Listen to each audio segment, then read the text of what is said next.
તો કેમ છો વિદ્યાર્થી મિત્રો? આજે આપણે શું જોવાના છીએ? તો કે ધોરણ 9 નું પાંચમું ચેપ્ટર દાખલા નંબર બીજો સ્વાધ્યાય કયું? તો કે 5.1 એનો દાખલા નંબર બીજો ચેપ્ટર શું છે? તો કે યુક્લિડની ભૂમિતિનો પરિચય. એનો દાખલા નંબર બીજો જોવાના છીએ. એમાં શું કહ્યું છે? તો કે નીચે આપેલ પદોની વ્યાખ્યા આપો. તો અહીંયા મેં વ્યાખ્યા લખી દીધી છે. તમારે પણ તમારી નોટબુકમાં વ્યાખ્યા લખવાની છે, પણ આજે મેં ઉદાહરણ આપ્યા છે તેના એ તમારે દોરવાના નથી. તો અહીંયા શું છે? તો કે વ્યાખ્યા આપો. શું તેના માટે કોઈ એવો પદ છે જેને વ્યાખ્યાયિત કરવાની જરૂર નથી? તો આમાં કુલ 5 વ્યાખ્યા છે.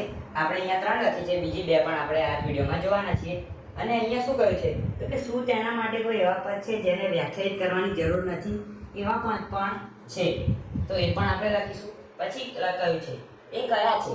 તો એ આપણે લખીશું. એ કયા છે એ પદ પણ આપણે લખીશું. અને તમે તેને કેવી રીતે વ્યાખ્યાયિત કરશો?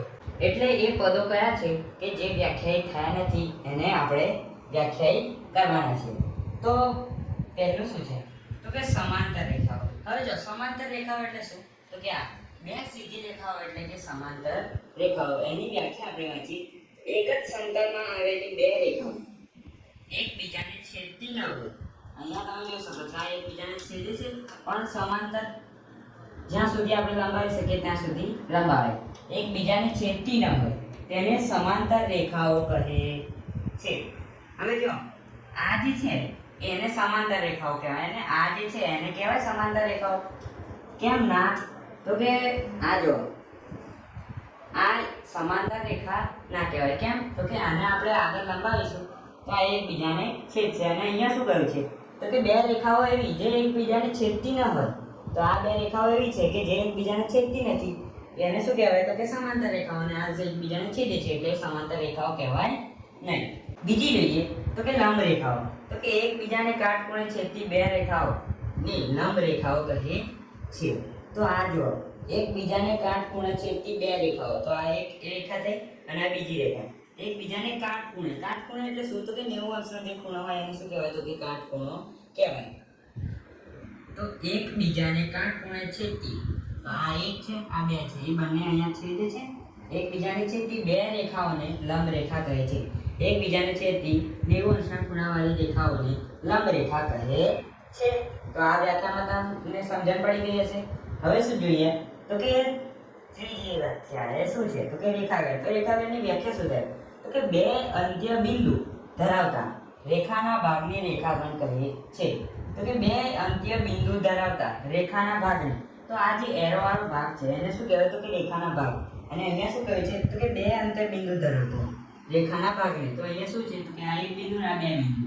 તો બે બિંદુ ધરાવતા રેખાના ભાગને રેખાખંડ કહે છે. તો આને આપણે શું કહી શકીએ? તો કે રેખાખંડ. હવે આપણે જોઈએ વ્યાખ્યા નંબર 4 અને 5.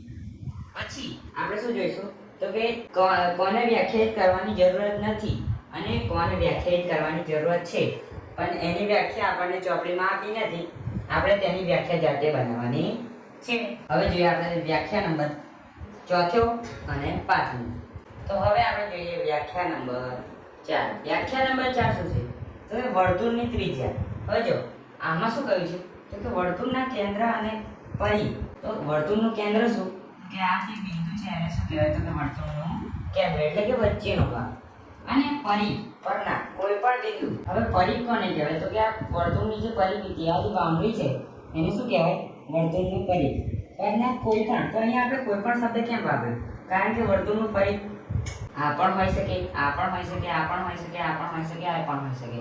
એટલે અહીંયા આપણે કોઈ પણ લખ્યું. બિંદુને જોડતા રેખાખંડને. હવે આ જે છે એને શું કહેવાય? તો કે રેખાખંડ ને વર્તુળની ત્રિજ્યા કહે છે. હવે આ આકૃતિ હું પછી દોરીને તમને સમજાવી દઉં છું. આ આપણે શું કર્યું? તો કે એક વર્તુળ લીધું. પછી અહીંયા શું કહ્યું છે? વર્તુળના કેન્દ્ર. તો અહીંયા આપણે શું લીધું? તો કે એનું કેન્દ્ર લીધું. અને પરિઘ. તો એની આ પરિઘ આને શું કહેવાય? તો કે પરિઘ. પરિઘ. પરના કોઈ પણ બિંદુ ને જોડતા રેખાખંડને. પરના કોઈ પણ. તો હવે વર્તુળની ત્રિજ્યા આ પણ હોઈ શકે, પછી આ પણ હોઈ શકે, આ પણ હોઈ શકે, આ પણ હોઈ શકે. એટલે અહીંયા આપણે શું લીધો શબ્દ? તો કે કોઈ પણ બિંદુને જોડતા રેખાખંડને વર્તુળની ત્રિજ્યા કહે છે. તો વર્તુળની ત્રિજ્યા તમને વ્યાખ્યા સમજણ પડી ગઈ હશે.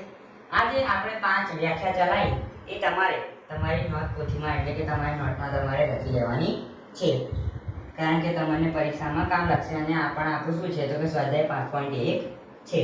તો અહીંયા આવે શું છે તો કે ચોરસ. ચોરસ એ તો તમને ખબર જ હશે કે તે ચારેય ખૂણાઓ અને ચારેય બાજુઓ સરખી હોય. તો જો આપણે અહીંયા લખ્યું છે ચારેય ખૂણાઓ અને ચારેય બાજુઓ સમાન હોય તેવા ચતુષ્કોણને, એટલે કે ચારેય બાજુથી બંધ આકૃતિ. ચતુષ્કોણ એટલે શું તો કે ચારેય બાજુથી બંધ આકૃતિને ચોરસ કહે છે. પછી એકવાર કહી દઉં છું, ચારેય ખૂણાઓ તો કે 1 2 3 ને 4 અને ચારેય બાજુ 1 2 3 ને 4, આ ચારેય બાજુઓ સમાન હોય તેવા ચતુષ્કોણને ચોરસ કહે છે. તો કે હવે આપણે શું કરવા તો કે જેને વ્યાખ્યાયિત કરવાની જરૂરત નથી એ કયા છે અને તેને તમે કેવી રીતે વ્યાખ્યાયિત કરશો. તો હવે આપણે જેટલી બી આ વ્યાખ્યાઓ લખી એમાંથી કોઈ પણ એવો કોઈ નવો શબ્દ હોય એની આપણે વ્યાખ્યા કાઢવાની છે. તો આમાંથી શું નીકળશે તો કે ચતુષ્કોણ. એવી રીતે આપણે વર્તુળની ત્રિજ્યા આગળ જે બીજી 3 ચાલે એ વ્યાખ્યાઓ એમાંથી આપણે શબ્દ શોધી લેવી, આપણે વ્યાખ્યા લખવાની છે. તો હવે આપણે તે શબ્દ જોઈએ. તો આ હવે શું જોવાના છીએ આપણે તો કે જે અવ્યાખ્યાયિત પદ છે અને જે અવ્યાખ્યાયિત પદ છે એની આપણે વ્યાખ્યા જે બનાવવાના છે એ પદ આપણે જોવાના છે. તો આપણે વ્યાખ્યાઓ શાની શાની જોઈ તો કે સમાંતર રેખાઓની જોઈ, લંબ રેખાઓ, રેખાખંડ, વર્તુળની ત્રિજ્યા અને ચોરસની વ્યાખ્યા જોઈ. પછી અહીંયા એમાં આપણે જો સમાંતર રેખાઓ હતી એમાં આપણે સમતલનો ઉપયોગ કર્યો. પછી લંબ રેખાઓ એમાં આપણે લંબ શબ્દ રેખાઓનો શબ્દનો ઉપયોગ કર્યો. પછી રેખાખંડ એમાં આપણે શું કર્યું તો કે કાટખૂણાનો ઉપયોગ કર્યો. વર્તુળની ત્રિજ્યા તો એમાં વર્તુળનું કેન્દ્ર અને વર્તુળની પરિઘ એનો ઉપયોગ કર્યો. પછી ચોરસ એમાં આપણે શાનો ઉપયોગ કર્યો તો કે ચતુષ્કોણનો. તો એમાંથી આજે સમતલ અને રેખાઓ છે એ બંને જે પદો છે એ અવ્યાખ્યાયિત પદો છે, તો તેની વ્યાખ્યા ન થાય. પછી આ જે છે કાટખૂણો, વર્તુળનું કેન્દ્ર, પરિઘ અને ચતુષ્કોણ, આની આપણે વ્યાખ્યા બનાવી શકીએ. તો પહેલા આપણે જોઈએ કાટખૂણો. કાટખૂણામાં શું છે તો કે 90 અંશનો ખૂણો ધરાવતા ખૂણાને કાટખૂણો કહે છે. હવે 90 અંશનો ખૂણો એટલે તો તમને ખબર જ હશે કે એ આવું હોય તો કે 90 અંશનો ખૂણો ધરાવતા ખૂણાને કાટખૂણો કહે છે. પછી શું છે તો કે વર્તુળનું કેન્દ્ર. તો વર્તુળના સમતલમાં આવેલું એવું બિંદુ કે જે વર્તુળના દરેક બિંદુથી સમાન હોય તેવા બિંદુને વર્તુળનું કેન્દ્ર કહે છે. હવે જો અહીંયા આપણે આ વર્તુળ લીધું, વર્તુળ આપણું આવું થાય છે થોડું. અહીંયા આપણે આ વર્તુળ લીધું અને આનું કેન્દ્ર લીધું. હવે આમાંથી આપણે તેની ત્રિજ્યા લઈએ તો આ પણ સમાન થાય, અહીંયા જઈએ તો પણ સમાન થાય, અહીંયા જઈએ તો પણ સમાન થાય, અહીંયા જઈએ તો પણ સમાન થાય. એવા દરેક બિંદુથી સમાન હોય તેવા વર્તુળના કેન્દ્રને વર્તુળનું કેન્દ્ર કહે છે. પછી શું છે તો કે પરિઘ. તો કે વર્તુળની પરિમિતિ ને વર્તુળનો પરિઘ કહે છે. હવે આપણે અહીંયા જો વર્તુળ લીધું, હવે આ જે તેની જે બાઉન્ડ્રી છે એને શું કહેવાય તો કે વર્તુળનો પરિઘ.